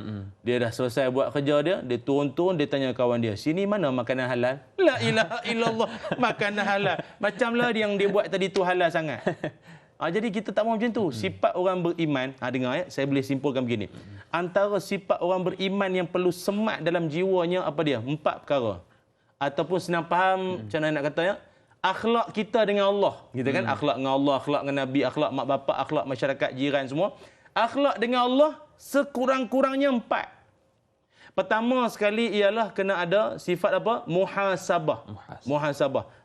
Menghitung diri, kekurangan diri. Aku ni semayang apa semua. Kena ingat itu. Yang keduanya kena ada sifat muaqabah. Apa makna muaqabah? Menghukum diri. Aduh, aku lewat subuh pagi tadi. Dalam waktu lagi, cuma lewat. Aku hukum, aku nak bersedekah, nak belanja kawan, nak apa belanja keluarga sebagainya. 2. Yang ketiga, iaitu kena ada sifat, apa dia? Dipanggil mujahadah. Apa makna mujahadah? Bersungguh-sungguh. Apa kerja buat, kena bersungguh-sungguh. Dan yang keempatnya ialah, ni juga penting ni, muraqabah. Apa makna muraqabah? Muraqabah ni maknanya dia merasakan dirinya diperhatikan. Macam kita sekarang diperhatikan oleh cameraman maupun rakan-rakan kru penerbitan, produser semua pakat tengok. Tu yang behave tu ya. Nampak sopan, nak korek hidung tak tergamak. Rasa dirimu diperhatikan. Jadi kita baik, nampak memang insya-Allah macam ni pun di mana-mana pun. Tapi bila diperhatikan dia akan jadi lebih. Macam itulah orang yang ada warak dalam jiwa dia. Dia pergi mana pun dia rasa dia diperhatikan Allah tu juga. Bukan Allah ni hanya di Malaysia, dah di mana-mana. Dia rasa Allah ni perhatikan dia. Tak boleh nak sentuh benda yang walau syubhah pun aku tak berani. Itulah orang yang warak maupun orang yang memiliki sifat ihsan berdasarkan hadis. Wallahu alam. Baik Ustaz, terima kasih atas pencerahan. Jadi jom kepada sidang penonton sama-sama kita pupuk 4 akhlak ini. Yang pertama muhasabah, yang kedua muaqabah, yang ketiga mujahadah dan yang keempat muraqabah. Jadi insya-Allah bila ada 4 sifat ini dekat kita dengan Allah Subhanahu wa taala. Baiklah sidang penonton dan Ustaz, tanyalah Ustaz di TV3 akan berakhir di sini, tetapi teruskan menonton di TV9. Sebelum itu kita nak raikan dulu satu soalan dan kemudian kita akan sambung di TV9, iaitu Muhammad Faizal bin Ahmad bertanya, Assalamualaikum Ustaz dan Da'i. Waalaikumsalam. Saya dan kawan-kawan beraya di rumah rakan non-Muslim. Dia sediakan makan tengah hari dengan hidangan yang banyak khas untuk kami. Ayam dibeli dari kedai Pak Haji katanya, tetapi isterinya yang masak sendiri. Timbul keraguan dalam diri untuk tidak menghampakan kami makan juga dalam terpaksa. Bagaimana Ustaz jika terperangkap situasi begini? Apa yang harus saya lakukan? Adakah saya berdosa? Mohon pencerahan Ustaz. Terima kasih kepada Muhammad Faizal yang sudi bertanya. Silakan Ustaz. Bagus, terima kasih soalan ni ya. Sebab kita dalam suasana hidup masyarakat majmuk, kita bercampur gaul dengan rakan-rakan kita di luar sana yang non-Muslim maupun not yet Muslim, kan? Maka muamalah itu perlu dijaga agar kasih sayang Islam itu tersebar. Bagus, kita puji ya. Cuma dalam kita bergaul tu Islam ada prinsipnya. Inna dina indallahil Islam. Agama di sisi Allah adalah agama Islam. Maka kita kena jaga prinsip kita. Sungguh pun beli daripada peniaga Islam, ayamnya itu maknanya disembelih semua elok. Cuma bila dimasak bahannya itu kita kena ada rasa juga kat situ. Sebagaimana hadis Nabi SAW sebut tadi, da'ma yaribuka, tinggalkanlah apa yang meragukanmu. Kita pun risau. Kok dalam dia masak kek sebagai contoh. Ada setengah kek dia akan campurlah benda-benda yang tak sepatut, benda haram ke apa semua ni kan, bagi kita ada setengah dia masukkan arak apa semua kan, nak bagi sedap, bagi lembut apa semua, maka kita ambil jalan untuk berjaga-jagalah, berhati-hati. Sebab saya sendiri pun ada kawan-kawan, teman-teman pun ramai yang non muslim ni, bila kita pergi ke majlis dia pandai. Kita tengok dia dah pandai untuk nak berurusan. Apa dia buat? Dia bukan setakat barang mentah tu orang muslim, yang masak pun orang Islam sendiri. Dia jaga, dia tahu. Mungkin dia businessman, klien-klien dia ramai orang Islam, maka dia jaga benda-benda tu semua. Kan? Ataupun kadang-kadang kalau kita pergi rumah dia, dia sediakan air kotak.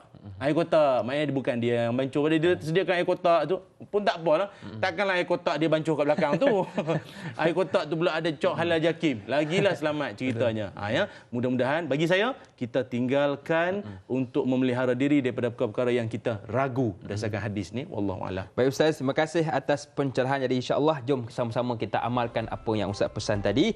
Baiklah sidang penonton, Tanyalah Ustaz di TV3 akan berakhir di sini, tetapi teruskan menonton Tanyalah Ustaz di TV9. Tanyalah Ustaz, biar tahu, jangan keliru.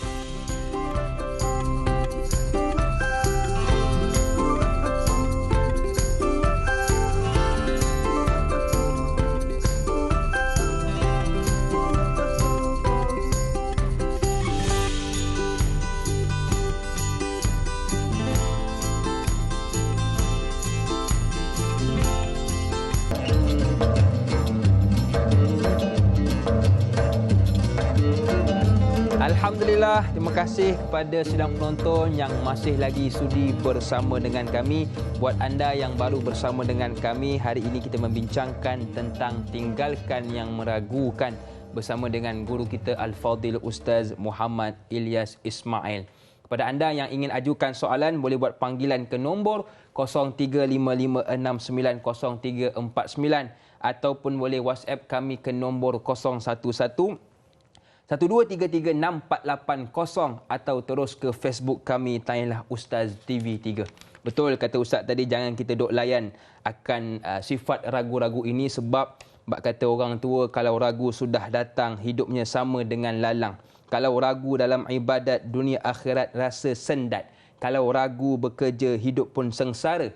Kalau ragu beramal, alamat mati tidak berbekal. Jadi jom sama-sama kita usaha untuk buang jauh-jauh akan sifat ragu-ragu ini, insya-Allah. Baiklah Ustaz, bila sebut tentang tajuk kita pada pagi ini sidang penonton, nak tahu juga, adakah ragu-ragu ini memang kita sendiri ataupun bisikan syaitan Ustaz? Mungkin ada sedikit pencerahan. Silakan. Terima kasih kepada para penonton yang dirahmati Allah sekalian. Dia memang kadang-kadang dalam hati kita ni memang dia datang, rasa ragu-ragu itu memang dia ada secara lumrahnya tu dalam jiwa kita.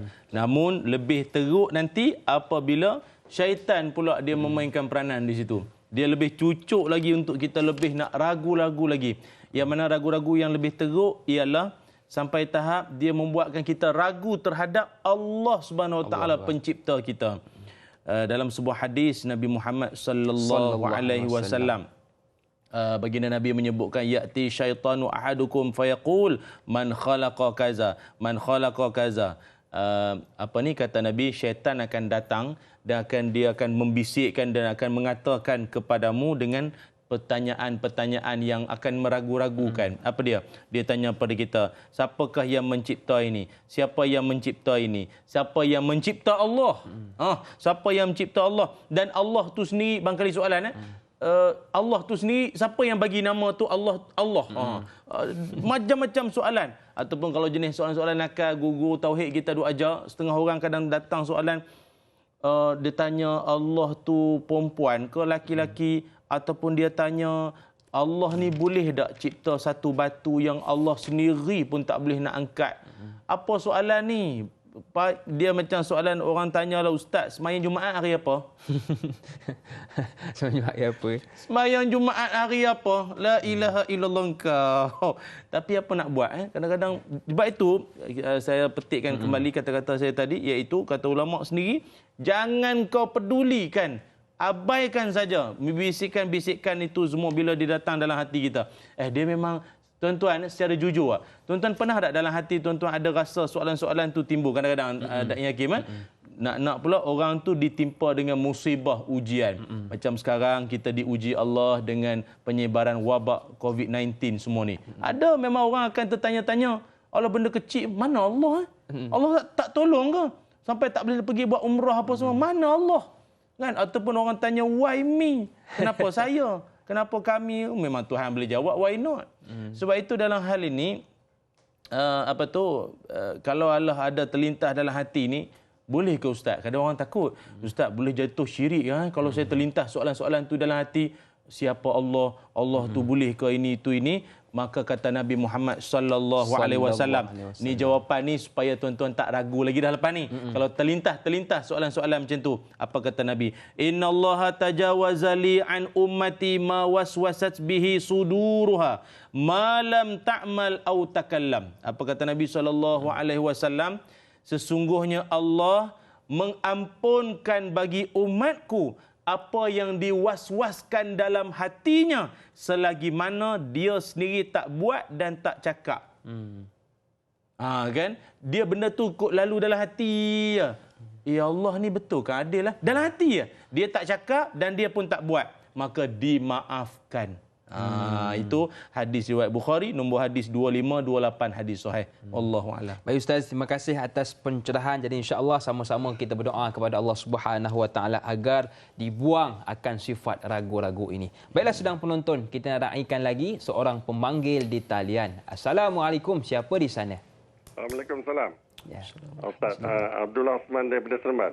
Ya, silakan tuan. Ada dua perkara lah Ustaz. Pertama sekali tentang sekarang ni tentang virus corona 19 ni kan. Jadi ada jemputan macam pergi tahlil, majlis perkahwinan, dia diwajibkan kalau kita tak pergi berdosa. Jadi macam mana tu Ustaz? Dan juga tuan rumah sendiri bila dah keluarkan kad perkahwinan, kalau nak dibatalkan macam mana pula tu? Dan lagi satu nak tanya Ustaz, nombor 2 ni, tentang sekarang ni mulai esok masjid-masjid tak boleh lagi kita semayang jemaah dan sebagainya sampai 31 bulan kan. Jadi bagaimana tentang azan tu Ustaz? Azan tu untuk memanggil kita ke masjid. Jadi minta penerangan daripada Ustaz. Terima kasih. Baik, terima kasih kepada Tuan Abdullah dari Seremban yang sudi bertanya tentang dua soalan. Yang pertama Ustaz, tak datang kenduri. Dalam zaman musim sekarang virus dah jemput kad, dah buat semua. Betul. Yang kedua Ustaz, tentang azan. Silakan Ustaz. Baik, terima kasih kepada tuan yang bertanya tadi.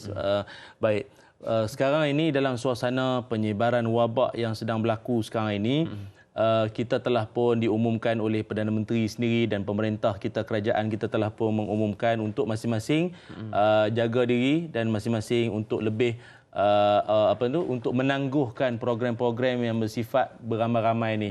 Yang kata Kenuri, kami penceramah ni pun sama. Banner dah naik semua dah. Semua tanya Ustaz tak sudi datang. Bukan tak sudi datang.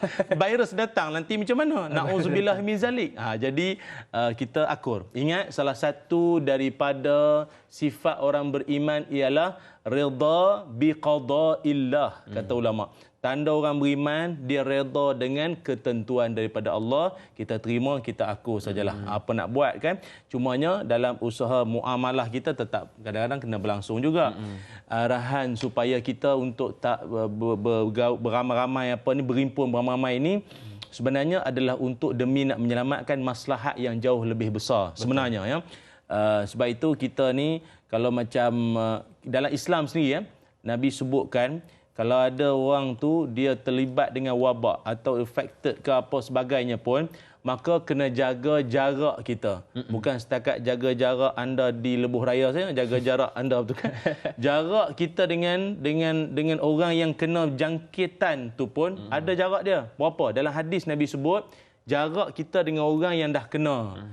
Itu jaraknya ialah di antara 2 batang galah ataupun 1 batang galah. Jangan tanya saya lah galah sawit ke galah rambutan, manalah ragu. Dia ragu. Galah mana? Ambil galah tolong jolokkan ke galah mana? Nabi sebut galah tu galah cukup. Jadi maknanya apa? Oh, Nabi pun suruh kita ambil langkah berjaga-jaga. Kadang orang kata kan, sibuk pakai mask, pakai menutup muka tu. Kalau dah ajal, dah ketentuan Allah tu terima. Janganlah macam tu tawakal tak tentu arah. Nabi pun pakai baju besi. Itu kita nak beritahu lah. Nabi pun pakai baju besi. Maknanya apa? Nabi pun ada ikhtiar untuk mempertahankan keselamatan diri. Apatah lagi kita. Nabi dijaga oleh Allah dengan begitu hebat sekali. Okey, itu. Jadi maknanya apa? Kalaulah terpaksa juga ada urusan-urusan yang penting-penting apa semua ni, maka jaga jarak kita. Jaga jarak kita, salam dengan ramai-ramai orang sekalipun, jangan lupa untuk sanitize ataupun basuh tangan dengan sabun. Sekarang ni saya tengok singki dah menjadi tumpuan ya. Semua pakai basuh, garulah macam-macam cara semua. Betul, jaga kebersihan. Okey, sebab apa? Itu yang pertama. Yang kedua saya mohon maaf, saya tak dapat nak jawab soalan itu kerana kita kena rujuklah kepada pihak yang berautoriti Jabatan Agama di setiap negeri, kerana kita pun telah dimaklumkan oleh Perdana Menteri baru-baru ni. Maka oleh sebab itu saya kira pihak Jabatan Agama lebih bertanggungjawablah untuk memberikan jawapan. Cumanya kita sebagai rakyat ni, sebagai orang awam, kita ni kan ati Allah wa ati Rasul wa ulil amri minkum. Taat pada Allah, taat pada Rasul dan pemimpin-pemimpin dari kalangan kamu. Maka kita taat kerana apa? Pemerintah maupun pemimpin kita pastinya ada tujuan yang baik untuk menyelamatkan ummah khususnya. Wallahu a'lam. Terima kasih Ustaz atas pencerahan. Saya fikir Ustaz dan sedang penonton ya. Sekarang ni tutup muka dah habis Ustaz. Barangkali lepas ni galah pula yang habis Ustaz. Orang duk beli galah pula. Ukur galah. Allahu akbar. Baik Ustaz, terima kasih atas pencerahan. Kita nak raikan satu soalan yang saya fikir agak menarik untuk kita ketengahkan. Soalan yang diajukan oleh sahabat kita melalui WhatsApp. Assalamualaikum Ustaz dan da'i. Waalaikumsalam. Apakah hukum meneruskan perkara yang meragukan tanpa menemui solusinya? Adakah ia akan jatuh haram dan berdosa? Soalan yang kedua, bagaimanakah caranya jika kita masih tidak menjumpai solusi atas keraguan kita? Dan yang ketiga, bagaimanakah cara menjauhkan diri dari lintasan hati yang meragukan hati? Terima kasih Ustaz dan Da'i Imran Shakir Port Dickson. Terima kasih Imran yang sudi bertanya. Okey, terima kasih banyak saudara kita Imran Shakir, moga dirahmati Allah ya. Okey, soalannya bagus, iaitu macam mana pula kalau seseorang itu dia memang keraguan dia sampai ke hujung. Macam mana nak buat ni? Dia sebenarnya setiap keraguan itu pasti dia akan ada jalan keluarnya, iaitu seperti mana yang telah saya sebutkan di awal tadi ni, iaitu apa kata Imam Munawi. Kata Imam Munawi, utruk tasyakku fi kaunihi hasanan au qabihan. Apa kata beliau? Kalau kau tak pasti ni halal atau haram, baik atau buruk, tinggalkan saja. Kau tinggalkan saja. Tinggalkan saja. Kalau kau sendiri tak sure, tak pasti. Ataupun kalau penyebarannya tak pasti, jangan kongsi. Betul lah tu. Kau sendiri pun tak confirm, jangan duk sebar ke orang. Macam semayang kan, contoh kita pakai seluar. Kita laki-laki ni pakai seluar. Lepas tu pula kita pun masuk tandas. Masuk tandas, buang air kecil, tak buka seluar, gantung semua. Kita main buka zip, cong. Lepas tu rasa macam merecik. Macam kena seluar. Lepas tu masa nak semayang tu, aku rasa macam merecik tadi. Kalau dah merecik, dah jadi najis ni seluar aku ni. Merecik ni jadi macam mana nak buat ni? Dia datang keraguan dah. Merecik ke tak merecik? Ke air daripada tangki atas? Kemudian merecik rasa tadi ni. Apa nak buat? Senang. Sekarang ini pun dah ada disediakan kain plekat semua. Cuma sekarang ni untuk makluman dalam tempoh penyebaran wabak sekarang ni masing-masing digalakkan untuk guna kain sendiri. Kalau sejadah pun sejadah sendirilah kalau boleh ya. Sendiri untuk ikhtiar kita lah penyebaran wabak ni semua. Jadi bawalah standby kain sendiri. Tahu dah kita ni sekarang nanti nak kencing dengan seluar ni sekali. Jadi risau nak semayang nanti seluar ni najis tak najis ya. Jadi kita pun standby ataupun dah siap sedia bawa kain siap-siap dah untuk pakai untuk solat. Kan ada penyelesaiannya di situ. Okey. Ataupun pernah sahabat Nabi SAW sendiri dia kata dia sendiri pun macam dia tak berapa nak pasti ya. Dia ni kentut ke tak tadi ya? Dia kentut ke terkeluar angin pun tak tadi ya? Macam tak berapa nak ada bunyi, tak ada sound tu tak berapa nak ada sangat. Betul ke okey tak okey ni? Maka apa kata Nabi sallallahu alaihi wasallam? Dengar baik-baik hadis riwayat Bukhari. Kata Nabi, la yansarifu hatta yasma'u sautan aw yajida rihan. Dengar baik-baik. Nabi kata, jangan kau berpaling hingga engkau sendiri mendengar suara atau mendapati bau. Ada bau atau ada bunyi. Bunyi tersepit tu. Akulah tu. Atau bau yang biasanya tak ada bau benda-benda macam tu dalam masjid. Jarang kentut bau perfume, jarang. Ke tak ada. Kalau dia telan minyak wangi mungkin. Tapi kentut biasa tak wangi. Pasti. Dia pasti. Oh, ni aku ni. Lepas tu vibrate pula tu punggung tu kan. Bergegak. Confirm. Akulah ni, bukan orang lain dah. Selesai masalah. Maka dia tahulah. Batal lah dah. Okey. Selagi duk wah-wah lagi. Ni bau daripada mana? Aku ke orang sebelah ni? Masih duk wah-wah lagi tu. Yakin. Optimis kita. Fokus pada ibadah kita tu ya. Wallahu a'lam. Baik Ustaz, terima kasih atas pencerahan. Jadi kepada Imran, solusi dia ialah datang keraguan, tinggalkan. Senang saja. Jadi insya-Allah kita nak berehat seketika. Kembali selepas ini, tanyalah Ustaz, biar tahu, jangan keliru.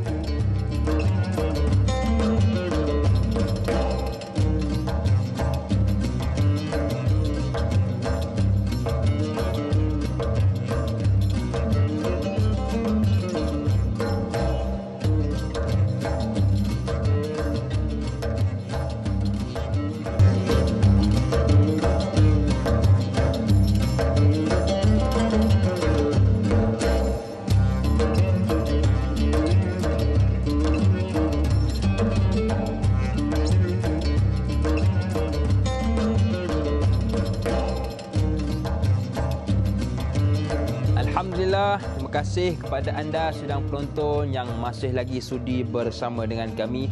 Pejam celik kita sudah berada di hujung rancangan Tanyalah Ustaz, biar tahu, jangan keliru. Tapi jangan jadi orang yang pejam tak celik-celik Ustaz. Pejam je kerjanya. Baik Ustaz dan sedang penonton.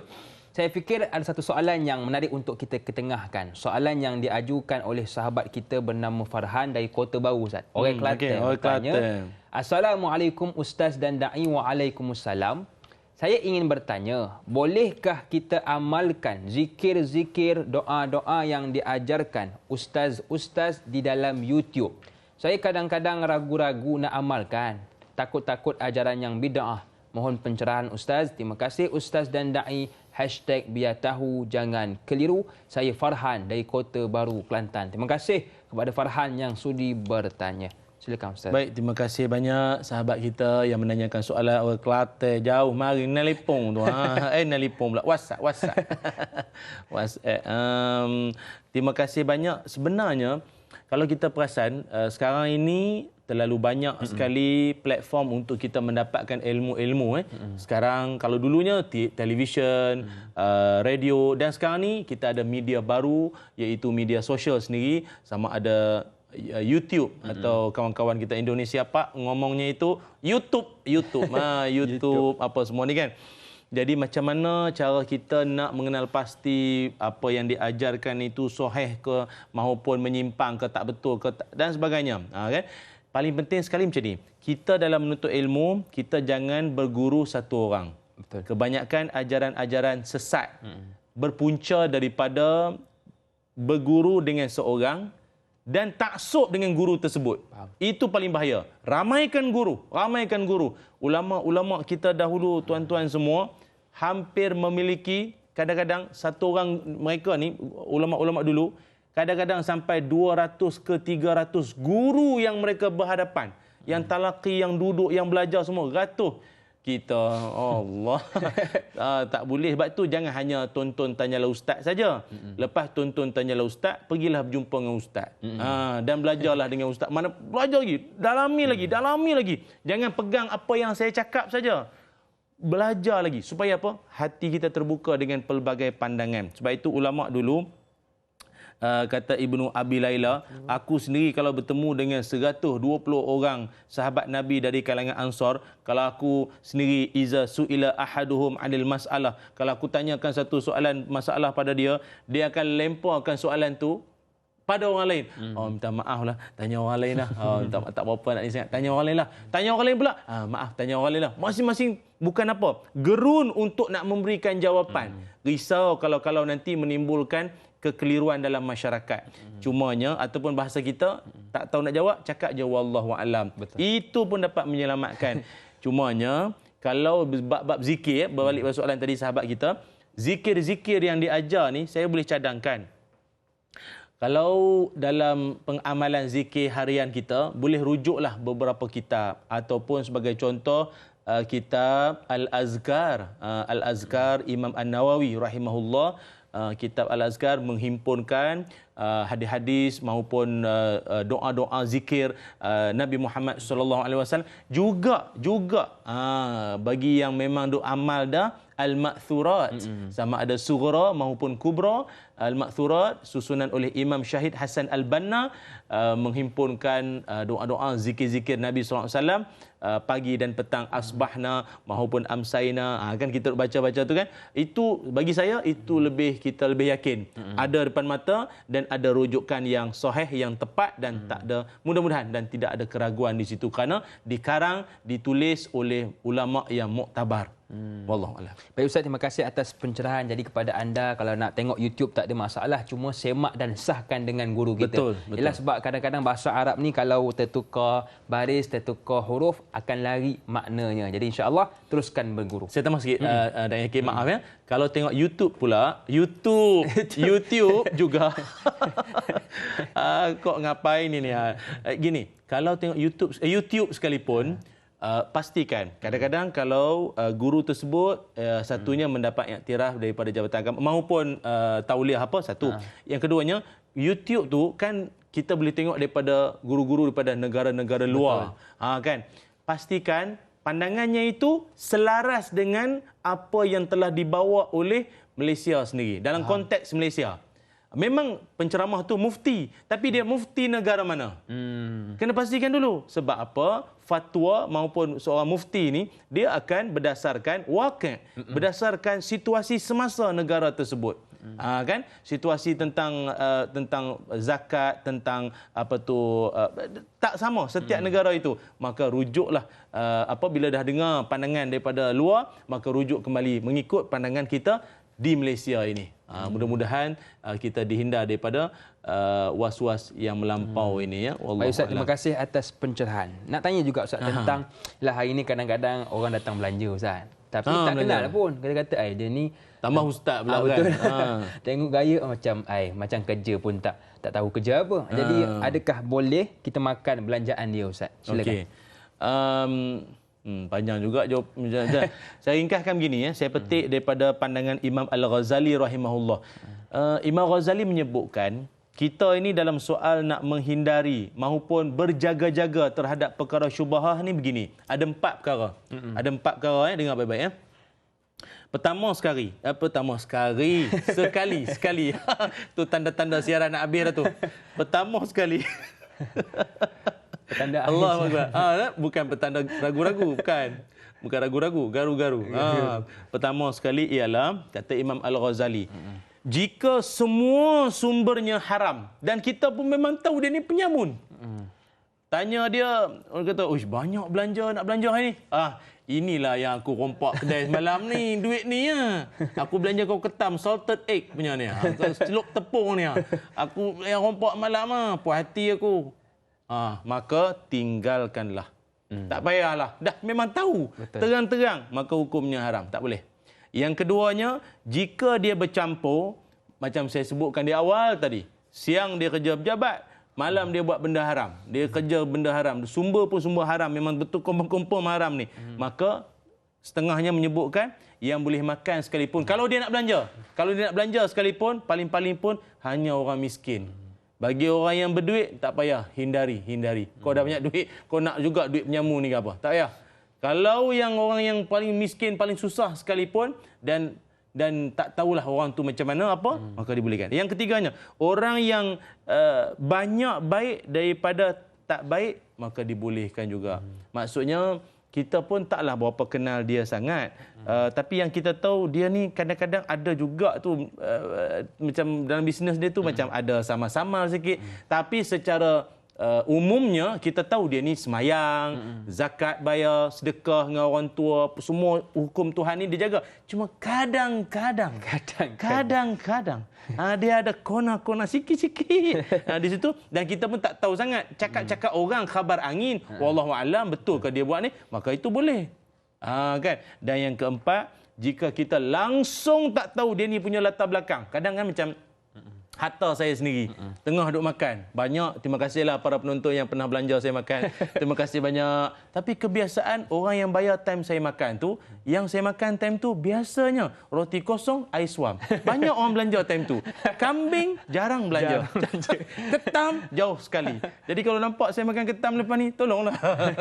Wallahu alam ya. Jadi maknanya yang keempatnya, kalau kita langsung tak tahu, tak apa, tak ada masalah. Kita pun tak kenal dia tu siapa. Lalu dia belanja, tu tak ada masalah. Tak payah tanya pula, duduk ajak sembang pula. Awak ni sebenarnya kerja apa? Saya takut yang masuk dalam. Tak payah.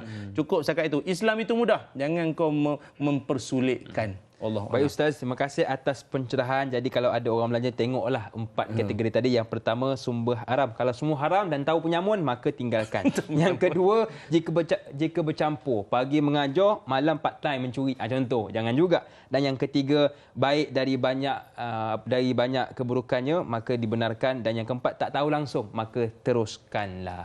Islam itu mudah, jangan kita susahkan, berkata Ustaz. Baiklah Ustaz dan sedang penonton, soalan seterusnya di Facebook. Nur Hayati Ismail, Assalamualaikum Ustaz dan Da'i serta kru Tanyalah Ustaz. Waalaikumsalam. Untuk meninggalkan perkara yang meragukan dalam bab memilih yang halal, contoh makanan dan kosmetik, namun tidak dapat dipastikan kebersihannya. Dan begitu juga dalam bab ibadah, yang mana betul, yang mana tidak. Persoalan saya, apakah panduan terbaik untuk kita membuat keputusan atau bagaimana? Kerana dalam sesetengah perkara, kita terkadang tidak berdaya. Mohon pencerahan. Terima kasih. Kak Yat, Bandar Tasik Puteri Rawang. Terima kasih Kak Yat yang sudi bertanya. Silakan Ustaz. Okey, terima kasih Kak Yat. Bandar Tasik Puteri BTP. Dalam soal apa tadi disebutkan, kosmetik ataupun kehalalan makanan kita apa semua ni. Betul lah tu, tanda orang beriman dia akan ada sifat warak. Okey, ada warak. Cumanya ada setengah hukum dia disebut sebagai hukum syarak. Hukum syarak sama ada dia haram, dia boleh, harus, makruh sebagainya.